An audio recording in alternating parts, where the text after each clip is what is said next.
aberta.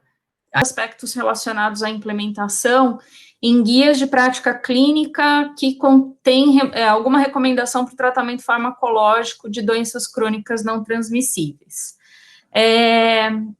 Deixa eu pôr em modo apresentação, que eu acho que fica melhor. Tá. Foi o seguinte, a gente discutiu a necessidade, né, de fazer política pública baseada em evidência, que é algo que já é discutido há muito tempo por várias entidades, que significa basicamente promover o uso sistemático e transparente das evidências científicas no desenvolvimento das políticas públicas de saúde. É nesse contexto que os guias de prática clínica ou protocolos se inserem, né? E existe uma definição para guia de prática clínica, que é a definição mais aceita, que é a do Instituto de Medicina dos Estados Unidos, que diz que são documentos que incluem recomendações destinadas a otimizar o cuidado dos pacientes e que são elaborados com base em evidências e análise de benefícios e danos de diferentes opções ou cuidados alternativos.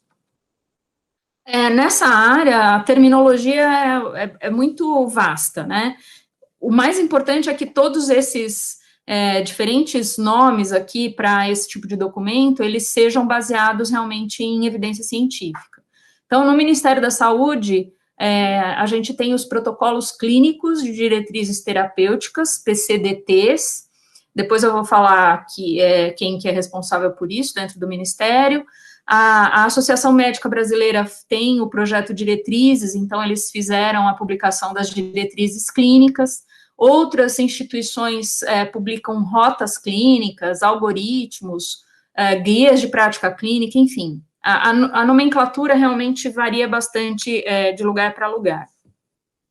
No Ministério da Saúde, a Comissão Nacional de Incorporação de Tecnologias, que é responsável pela elaboração desses guias de prática clínica, né, ou guias clínicos de diretrizes terapêuticas, como eles chamam aqui. Então, como vocês veem aqui, tem algumas definições, PCDT, também na área de oncologia, esses documentos, eles se chamam, na verdade, de DDTs, que são diretrizes diagnósticas e terapêuticas, e aí tem outros tipos de documento com a mesma finalidade. Mais recentemente, a Conitec, além de publicar os protocolos clínicos completos, os PCDTs completos, num formato de livro e tal, eles começaram a fazer versões simplificadas, versões resumidas, como esse que está aqui de atrofia muscular. Esse, na verdade, acho que foi o primeiro PCDT que foi feito no formato de resumo. Bom, como a gente sabe, a área de doenças crônicas não transmissíveis é responsável por um impacto importante, né, nos indicadores de saúde. Existem recomendações aí da OMS para a disponibilização das tecnologias básicas e medicamentos essenciais para o tratamento dessas doenças, e a ideia era até 2020 atingir pelo menos 80% de disponibilidade. Nesse contexto, os guias, eles fazem as recomendações, então, com base nas evidências do que deve ser disponibilizado, né, com o objetivo de melhorar o desempenho do sistema. E aí, aqui é que entra, então, né, na minha análise, a implementação. Eu coloquei aqui a definição que é recente, que está como um termo MESH no PubMed, né, que implementação, então, é o estudo de métodos para promover a adoção e integração de práticas, intervenções e políticas baseadas em evidência no contexto de rotina de cuidado em saúde pública. Bom, para selecionar quais guias guias de prática clínica a gente ia analisar, a primeira coisa foi avaliar um pouco a qualidade desses guias. Existe um instrumento que é validado aqui no Brasil, a tradução dele é validada, que é o AGREE, que é esse Appraisal of Guideline Research and Evaluation. É um instrumento com 23 itens, que tem uma escala de linkage, e aí o score varia de 0 a 100%.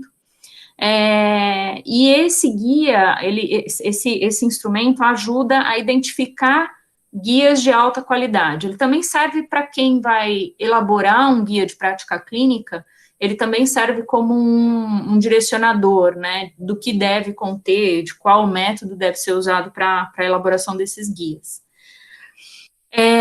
O AGRI, ele tem 6 domínios.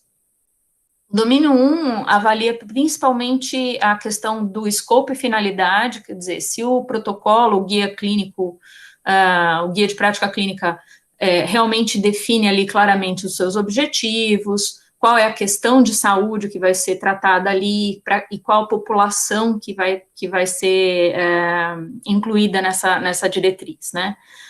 O domínio 2, ele avalia o envolvimento de stakeholders. Eu acho que foi, em um dos webinars de vocês, eu vi bastante vocês falando sobre isso, né, e esse domínio do AGRI, ele pergunta justamente se foram envolvidos grupos profissionais, se teve inclusão de população-alvo, e os usuários do guia, né, ou seja, enfermagem, os próprios farmacêuticos, outros profissionais de saúde, que eventualmente vão aplicar ou usar aquele guia no cuidado em saúde. O domínio 3 é o domínio mais importante para avaliar o rigor, a qualidade do guia, o que mais é usado, é o que avalia o domínio, avalia o rigor de desenvolvimento. Nesse domínio são 8 itens, então aqui é basicamente avaliar se o guia foi feito realmente com base em evidência, se a qualidade da evidência foi analisada, qual foi o método para elaborar as recomendações, foi por consenso, enfim, como que foi a metodologia para escrever mesmo as recomendações, se foi feita uma boa avaliação em relação aos benefícios e os riscos, e se existe uma conexão, né, entre as recomendações e as evidências que dão suporte para essa recomendação. Também aqui a questão da revisão externa, né, se o guia teve revisão externa, e se está previsto a sua atualização. Então, esse é um domínio bem importante. O domínio 4 é a clareza da apresentação, basicamente se as recomendações são específicas, apresentadas de forma clara.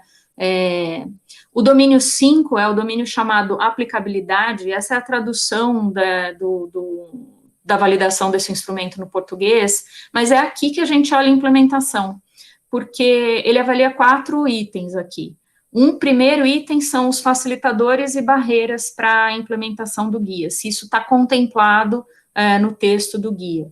Se existem ferramentas para apoiar a implementação, se foram consideradas implicações de recurso e se existem os indicadores de monitoramento desse guia.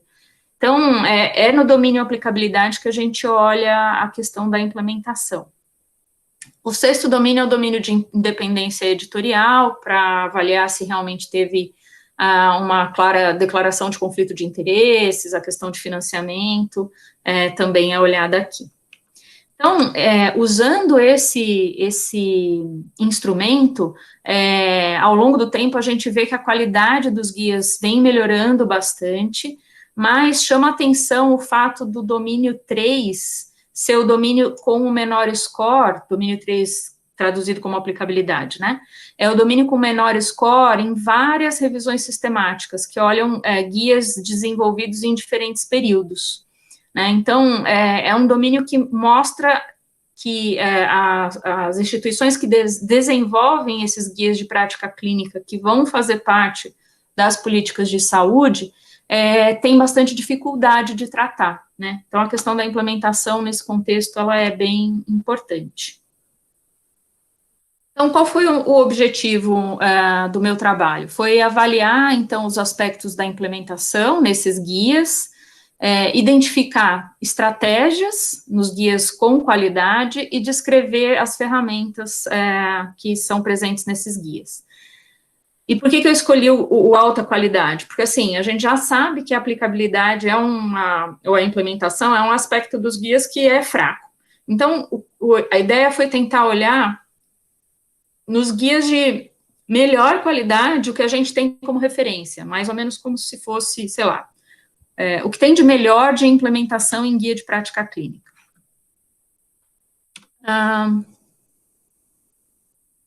Aqui está o método, então eu fiz primeiro a parte de identificação desses guias, e isso foi feito com base num estudo anterior desse grupo que eu falei que eu faço parte, o Cronaid, que revisou aí mais de 400 guias das doenças crônicas não transmissíveis. Então, eu identifiquei quais eram os guias de alta qualidade entre esses guias que foram avaliados com o AGRI. Aí teve a parte de descrição dos guias, a seleção dos de alta qualidade, e aqui a definição de alta qualidade, ela é bastante variável. O próprio manual do AGRI diz que ela deve ser feita de acordo com o objetivo, né, do estudo. Então, a gente escolheu aí, com base também em literatura, que os guias de alta qualidade seriam aqueles que têm um score acima de 60%, no domínio 3, que é o rigor de desenvolvimento, domínio 5, que é a aplicabilidade ou implementação, domínio 6, independência editorial. E aí foram esse recorte que eu usei para fazer essa avaliação dos aspectos de implementação. Aí a próxima pergunta foi, tá, como é que eu vou avaliar aspectos de implementação em guias, né? E aí estudei um pouco e cheguei a essa taxonomia que foi publicada em 2013. É uma taxonomia que foi desenvolvida com base numa anterior do grupo Cochrane, do grupo EPOC, que está ligado ao Cochrane, e ela define 49 estratégias de implementação, divididas em 4 níveis específicos. O primeiro nível é o nível profissional, que tem 15 estratégias, depois o nível regulatório, 4 estratégias, nível organizacional, 18 estratégias, e nível financeiro, com 12 estratégias. Bom, olhando então os 421 guias, né, que foram avaliados no estudo Cronaid, o dado histórico de literatura se repete. Então, o domínio que teve menor nota nessa avaliação de qualidade foi o domínio 5, que é o domínio de aplicabilidade, né? E apenas 20 dos 421, apenas 20 guias entraram nesse critério de alta qualidade, ou seja, só 20 tiveram score acima de 60% nos domínios 3, 5 e 6. Bom, a maioria desses 20 guias foi desenvolvido por instituições governamentais, então, assim como no Brasil, né, governos de outros países também são responsáveis por desenvolvimento desses guias, mas também sociedades médicas, enfim, outras entidades podem desenvolver, né, nos 20, 16 foram desenvolvidos por entidades governamentais. Quase metade dos guias estavam relacionados ao tratamento das doenças cardiovasculares. A maioria teve financiamento público. E em relação aos países, os países que desenvolvem guia com mais alta qualidade são o Reino Unido e, por incrível que pareça, né, assim, a gente não esperava esse resultado de cara, mas a Colômbia apareceu aqui também como um país com guias de boa qualidade. Quando a gente olha o número de estratégias de implementação por nível, né, de acordo com a taxonomia MASA, a gente vê que o nível profissional é o nível que mais aparece em todos os guias, né, e só esse nível aparece em todos os guias, porque mesmo o nível organizacional, que é o segundo mais frequente, tem guia que não contempla nenhuma estratégia relacionada ao nível organizacional. E os níveis mais pouco desenvolvidos, vamos dizer assim, são o nível financeiro e o nível regulatório. Financeiro, alguns guias não mencionam, assim como regulatório também não aparece em alguns guias. A média de estratégias por guia foi de 16,8, né, ou seja, das 49 estratégias da taxonomia MASA, os guias em geral têm em média aí 16, 17 estratégias. Bom, falando então um pouco do resultado das estratégias de implementação e das ferramentas que estão mencionadas nos guias por nível de acordo com a taxonomia. Então, no nível profissional, é muito frequente encontrar estratégias como distribuição de material de referência, estratégias relacionadas à educação de grupos de profissionais ou de profissionais individuais, estratégias de apresentação do material do guia em reuniões. Então, essas são estratégias que normalmente, estratégias de implementação que normalmente mais se encontra nos guias de prática clínica de alta qualidade. E do ponto de vista de ferramenta, eu encontrei alguns algoritmos. Então, como essa publicação agora do Ministério de uma versão resumida, alguns publicam esse tipo de versão resumida, ou guia específico para médico, guia para paciente também eu encontrei, como forma de suportar aí as estratégias do nível profissional, né, ferramentas para dar apoio às estratégias do nível profissional. Aqui tem um exemplo da Colômbia. Então, eles têm o guia completo, guia para profissional de saúde, guia para cuidadores e pais. Esse guia da Escócia fala explicitamente de treinamento para a equipe de atenção primária, né? É um guia de asma, que fala sobre a importância de treinar os médicos da atenção primária para fazer o encaminhamento adequado. Esse guia de risco cardiovascular fala também de que da importância de fazer, ou né, como estratégia, fazer reuniões profissionais, incluindo líderes de opinião, como uma estratégia de implementação no nível profissional. Bem, o nível financeiro, como eu falei, é muito pouco trabalhado, né? Eu não encontrei nenhuma estratégia dessas 3 estratégias do nível financeiro em nenhum guia. Nenhum guia fala de concessão de subsídios para profissionais ou para instituição. Nenhum guia trata penalidade aplicável para o profissional ou para a instituição por não seguir o guia. Assim como também eu não encontrei nada sobre bônus ou subsídio concedido para paciente, né, se ele segue as recomendações dos guias. E nenhuma ferramenta relacionada ao nível financeiro. Aqui é um exemplo do guia de diabetes da Colômbia. Isso é uma observação importante que eu vou trazer lá na frente, mas os guias da Colômbia, eles trazem orientações muito genéricas, assim, para a implementação, né? Então, intervenções possíveis para o nível profissional, intervenções financeiras. Aqui ele menciona, mas incentivo financeiro para profissional e paciente de uma forma geral, né, sem especificar. Do ponto de vista do nível organizacional, também, guias da Colômbia, Reino Unido e Austrália são os que apresentam estratégias com mais frequência. Esse nível organizacional é dividido em categorias, tá? Categoria estrutural, categoria profissional e categoria pacientes. Então, eu encontrei aqui, entre os guias, em 15 deles, na categoria estrutural, estratégias relacionadas à mudança de implementação de estrutura organizacional mesmo. Outras relacionadas à integração de serviços, eu encontrei em 13 dos 20 guias, alteração do método de entrega de serviços, também em 13 dos 20 guias. Na categoria profissional, 10 guias mencionam criação de equipes de implementação, o que é bastante interessante. E na categoria pacientes, 11 guias falam de feedback do consumidor, né, dos pacientes, como estratégia de implementação.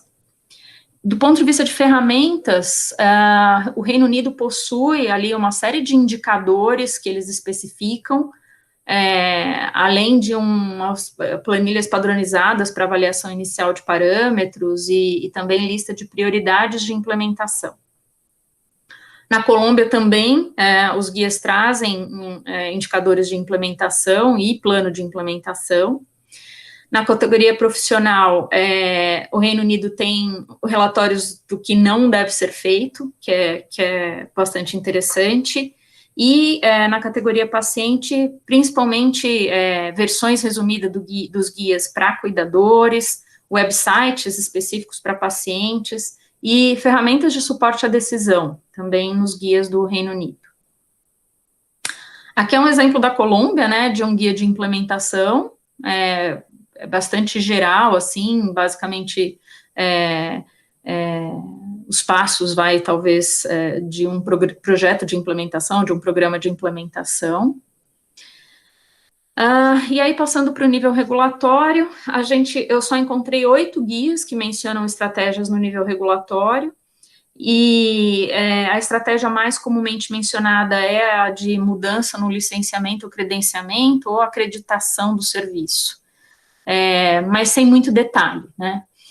Por exemplo, a inclusão de um determinado parâmetro no programa de acreditação a partir da implementação daquele guia. E eu não encontrei nenhuma ferramenta específica de nível regulatório.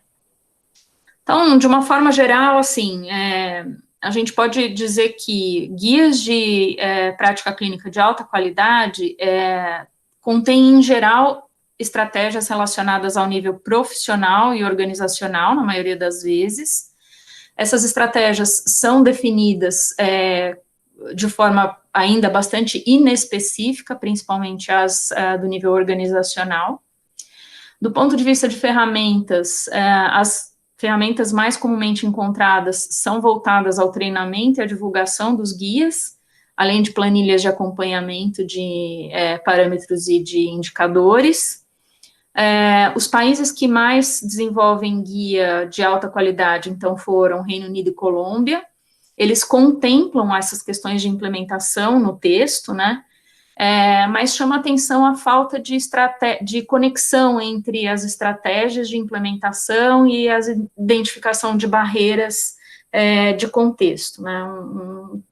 Um ponto importante aí para próximos guias, para o desenvolvimento de novos guias, né? Então, como mensagem final, assim, desenvolver esses guias é um processo complexo, que envolve muitos recursos, porque fazer com que eles tenham qualidade envolve um conhecimento importante sobre medicina baseada em evidência, qualidade das evidências, é importante envolver grupos multiprofissionais, além de, sempre que possível, incluir os usuários do guia e a população, né? E por isso considerar os aspectos de implementação durante o desenvolvimento desses documentos é fundamental para aumentar a sua chance de realmente trazer um benefício para o sistema e mudar o desfecho do cuidado, né? O contexto e a conformação do sistema devem ser considerados na definição das estratégias de implementação, né? Então, por exemplo, a questão do financiamento, né? Na Inglaterra, nenhum dos guias fala nada de incentivo financeiro e tal, porque lá o órgão responsável pela definição de pagamento dos prestadores de serviço de saúde é completamente separado do órgão que faz desenvolve os guias. Então, não tem muito como a entidade que desenvolve os guias, que é o NICE, colocar ou contemplar ali incentivos financeiros.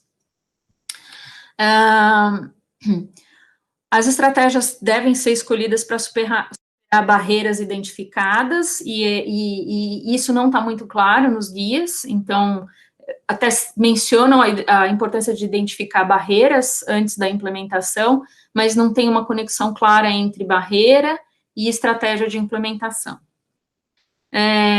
E o sucesso de um guia ou de uma diretriz, ela tem que ser avaliado sempre com o acompanhamento dos indicadores, né? Eu encontrei esse acompanhamento mais claro no Reino Unido. Nos outros países eu não encontrei ainda dados de monitoramento da implementação dos guias. No Reino Unido eles têm um relatório que chama NICE Impact, que eles olham o impacto da implementação do guia naquela linha de cuidado, né? Então, é bastante interessante a forma como eles fazem o monitoramento do começo ao fim, inclusive indicando mudanças que precisam ser consideradas em função, por exemplo, da não adesão dos profissionais a uma determinada recomendação. E aí, aqui eu deixei algumas referências mais para